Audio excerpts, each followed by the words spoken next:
Për sheku me radh, njerëzit kanë kërkuar mënyra për të zgjatur jetëgjatësinë njerëzore, nga mitet e lashta deri te tregimet e eksploruesve që kërkonin burimin legjendar të rinisë. Gjatë historisë, janë shkruar histori të panumërta për ndjekjen e jetëgjatësisë. Megjithatë, një burr, Li Ching-wan, mund të ketë zbuluar sekretin e një jete jashtëzakonisht të gjatë. Sipas të dhënave shkencore, jetëgjatësia mesatare sot është rreth 79 vjet. Në shekullin e 18 ajo ishte vetëm 33 vjet, dhe gjatë epokës neolitike ishte vetëm 21 vjet. Ndërsa përparimet moderne kanë zgjatur ndjeshëm jetëgjatësinë njerëzore krahasuar me të kaluarën. Dëshira për të jetuar edhe më gjatë mbetet pa aq e fortë sa kur më parë. Përparimet në mjeksi dhe teknologji padyshim u kanë mundsuar njerëzve modern të jetojnë më gjatë se kur më parë. Pra, a duhet të konsiderojmë veten me fat? Ndoshta, por si arriti Li Ching-wan të jetonte për disa shekuj në një epokë kur një jetëgjatësi e tillë ishte pa dëgjuar, është një histori që nuk do të donit ta humbisnit. Historia e tij e jashtëzakonshme doli në dritë kur një profesor nga Universiteti Chengdu zbuloi regjistrimet e qeverisë perandorake kineze nga viti 1827, që uronin atë për ditëlindjen e tij të 150. Profesori zbuloi gjithashtu dokumente shtesë që festonin ditëlindjen e 200 të Li Ching-wanit. Ndërsa shumë e kanë të vështirë të besojnë se një burr mund të jetojë mbi 2 shekuj, ka prova bindëse që mbështesin këtë pretendim. Në vitin 1928, një korrespondent i New York Times raportoi se disa burra të moshuar në lagjen e Lis pretendonin se gjyshërit e tyre kishin njohur atë kur ata ishin ende djemë të vegjël, duke shtuar edhe më shumë intrigë në historinë e tij të manitshme. Gjatë kësaj periudhe, ata raportuan se ai tashmë ishte një burr i moshuar. Duhet të ketë ardhur nga një rrugë gjatë dhe të ketë parë kaq shumë. Padyshim, personi dur për të mësuar sekrete jetese nga ai dhe ju jeni vetëm disa sekonda larg përfitimit nga pasuria e urtësisë së këtij burri të madh. Pra, kush është Li Ching-wan dhe sa gjatë jetoi? Kjo legjendë lindi në vitin 1677 dhe vdiq në vitin 1928, duke jetuar për 256 vjet. Edhe pse Yuan pretendon se ka lindur në vitin 1734. Regjistrimet e lindjes në provincën e Liangshan të Sichuanit tregojnë vitin e tij të lindjes si 1677. Ky konfuzion nga ana e Lingwan mund të jetë për shkak të moshës së tij të madhe. Preqëria ndonjëherë sjell humbje të kujtesës, kështu që ka probabilitet të lartë që ai të ketë harruar vitin e tij të lindjes. Në fakt, ekspertët pretendojnë se duke qenë se nuk mbajshin regjistrime të sakta në ditët e lashta, Li Ching-wan mund të ketë jetuar edhe më gjatë, pasi mosha e tij mund të ketë qenë më shumë se 256 vjet e regjistruar. Pra, si e filloi jetën ky burr i madh dhe a ka ndonjë mësim të fshehur brenda saj? Natyrisht, që nga një moshë e re, Li Ching-wan e veçoi veten për madhështi.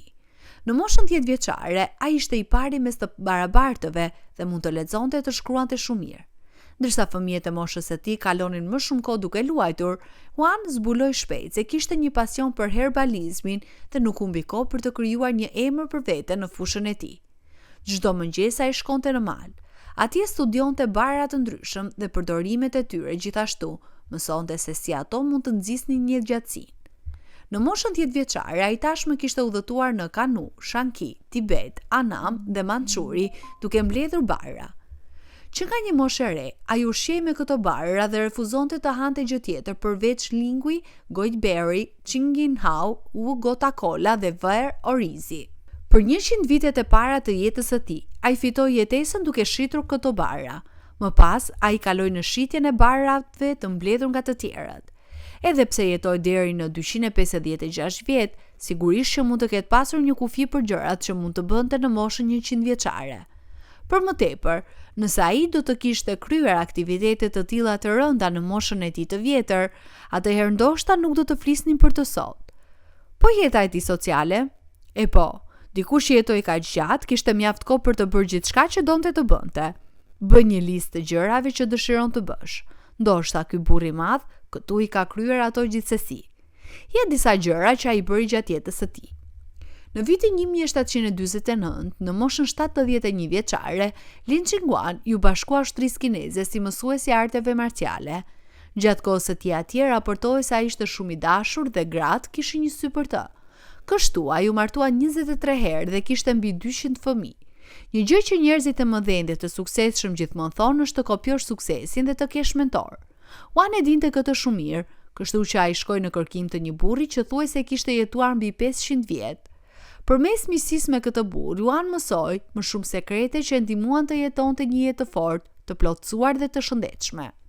Mësuesi i tij i madh i mësoi ushtrimet e Kejong dhe opsionet etike që ndihmuan në zgjatjen e jetëgjatësisë së tij. Por përveç këtyre ushtrimeve dhe një diete të mbushur me barra, ka diçka vendimtare që duhet të mësosh nga ky burr i madh. Në shtratin e vdekjes, Juan tha: "Unë kam bërë gjithçka që duhet të bëja në këtë botë."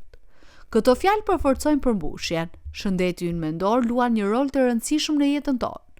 Pra, ajo që ky burr mund të ketë dashur të thotë është të bësh gjithmonë gjërat që duam. Në momentet e tij të fundit, një zot lufte e vuri Juanin në shtëpinë e tij për të mësuar sekretin që e ndihmoi të jetonte gjatë. Ja fjalët e tij drejtuar Zotit të luftës. Mbaj një zemër të qetë, ulu si breshk, ec me gjallëri si pëllumb dhe fli si qen. Nga këto fjalë, Juan ja atriboi jetëgjatësinë e tij kësaj gjendje paqësore të mendjes. Shumë prej nesh janë kaq të shqetësuar për të ardhmen sa shpesh harrojnë të jetojnë jetën tonë dhe në ditën e sotme.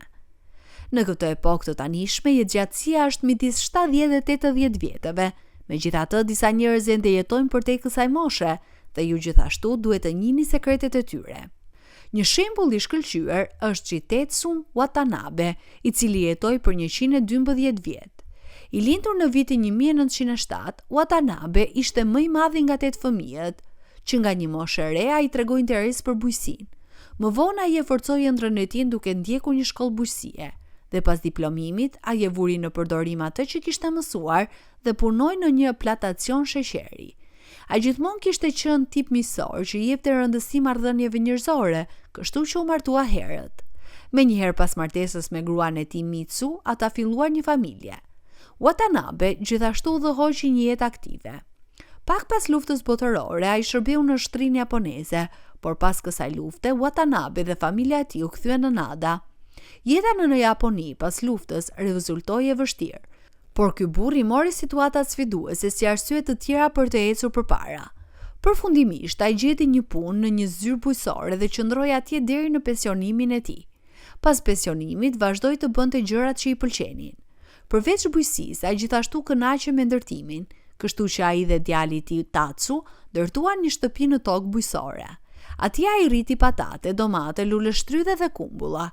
Ai vazhdoi kështu derisa mbushi 104 vjeç dhe nuk kishte më forcë për aktivitete bujqësore. Por bujqësia nuk ishte vetmja gjë që ai donte. Ai ishte një artist bonsai dhe performonte në ekspozita lokale. Me kalimin e kohës, ai u dobësua dhe u dërgua në një shtëpi pleqsh, dhe atje ai vazhdoi të udhëhiqte një jetë aktive. Në mëngjes, ai ushtrohej, gjithashtu merrej me origami dhe kaligrafi. Raportimet mjekësore tregojnë se ai kënaqej duke ngrënë ëmbëlsira, veçanërisht sheqer kaf. Kur u bë shumë i vjetër dhe nuk mund të përtypte më, ai merrte puding me krem. Pak para vdekjes së tij, ata e pyetën për sekretin e jetës dhe ai dha një përgjigje të thjeshtë dhe të qartë.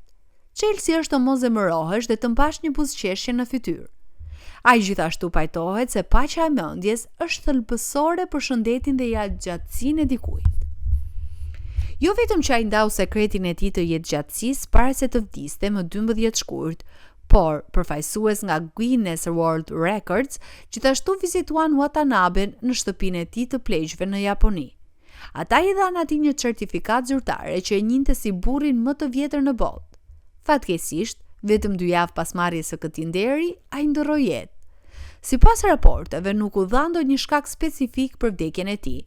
Ai thjesht zhvilloi një ethe dhe përjetoi vështirësi në frymëmarrje. Li Ching-guan la pas 5 fëmijë, 2 nipër, 16 stërnipër dhe një stër stërnip. Ndërsa të jetosh deri në 200 vjet mund të duket e pamundur, te kalimi 100 viteve është plotësisht i mundur me stilin e dur të jetës dhe zakonet, ashtu si këta individ të jashtëzakonshëm. Mbajtja e shëndetit mendor dhe fizik është thelbësor. Ti kushtosh vëmendje asaj që ham, të qëndrosh aktiv dhe të praktikosh teknika të duhura të frymëmarrjes, ashtu siç bënte Lee Ching-wan dhe Chitetsu Watanabe, janë çelësi i gjatësisë. Ushtrimet e rregullta dhe zakonet e ndërgjegjshme kontribuojnë në mirëqenien e përgjithshme dhe nëse ne i adoptojmë këto praktika, arritja e 100 viteve mund të bëhet normë dhe jo përjashtim. Dua vërtet të di mendimet tuaja për këtë histori, kështu që mos hezitoni të ndani ato në seksionin e komenteve. Nëse ju pëlqeu kjo video dhe e gjetët tërheqëse, ju ftoj të abonoheni në kanalin tonë për më shumë përmbajtje të ngjashme. Kujdesuni për veten dhe mos harroni të buzëqeshni.